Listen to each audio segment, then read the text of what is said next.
Let's be honest. Some apartments barely get sunlight. Basement units. North-facing windows. Buildings blocking the sky. And if you've tried keeping plants there, you probably watched them slowly decline. But here's something most plant guides won't tell you. Some plants don't need sunlight the way you think. They just need enough light to survive. Today, I'll show you the few plants that actually work in extremely low-light apartments. And more importantly, how to place them so they don't slowly fade over time.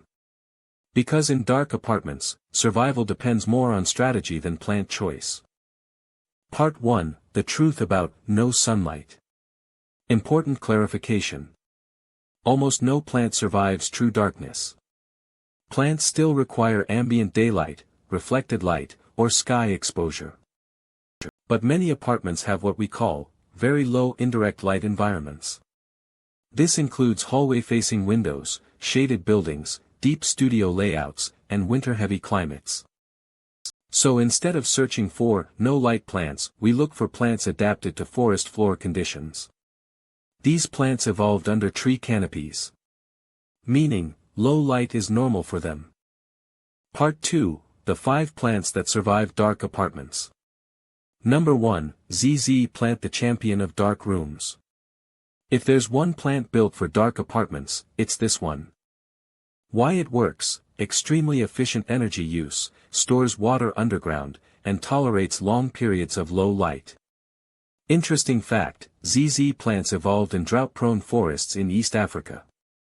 Meaning, low light plus inconsistent care equals their normal environment.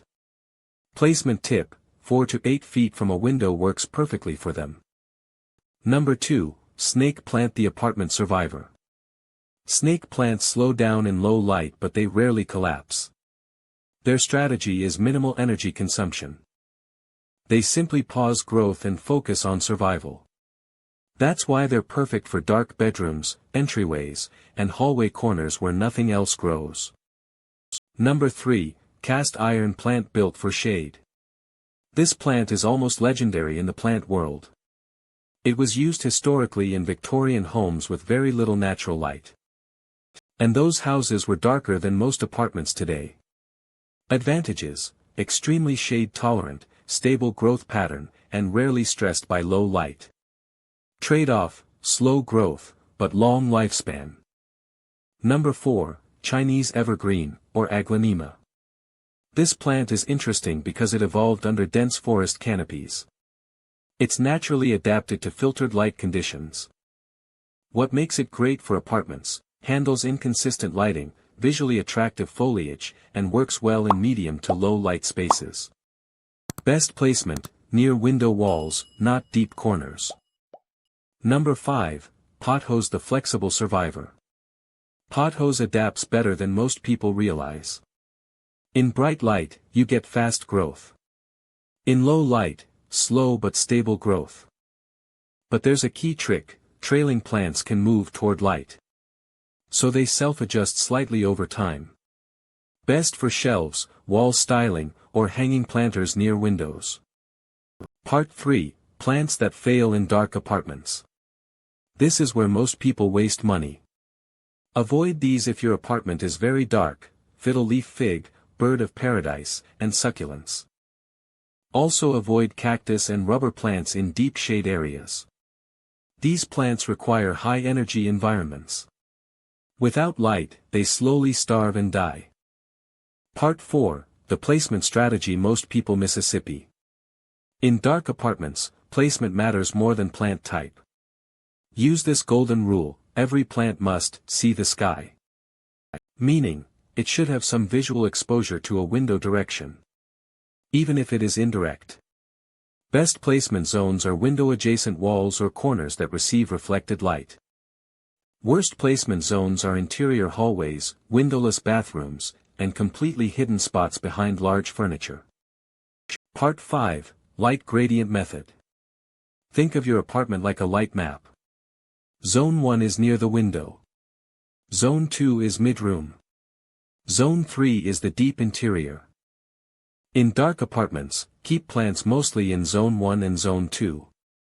Zone 3 is risky, even for shade plants. If you must use Zone 3, consider a small, cheap halo grow light. Here is a crucial survival tip for dark spaces: less light means less evaporation. Always reduce your watering by half. Wet soil in a dark room equals root rot. Also, remember to wipe the dust off their leaves, and rotate the pot slightly every week so all sides get a chance to absorb whatever little light enters the room. If you live in a darker apartment and want realistic plant advice, subscribe to the Urban Leaf. Most plant guides assume perfect lighting. We focus on real urban spaces. Dark apartments can feel heavy. But plants change how space feels. They soften shadows. They create movement in still corners. They reflect the little light that enters the room. A single well-placed plant can change the entire atmosphere. If this helped you find plants that work, leave a like. Next video: best plants that make small apartments look bigger. This is the Urban Leaf. Growing calm in small spaces.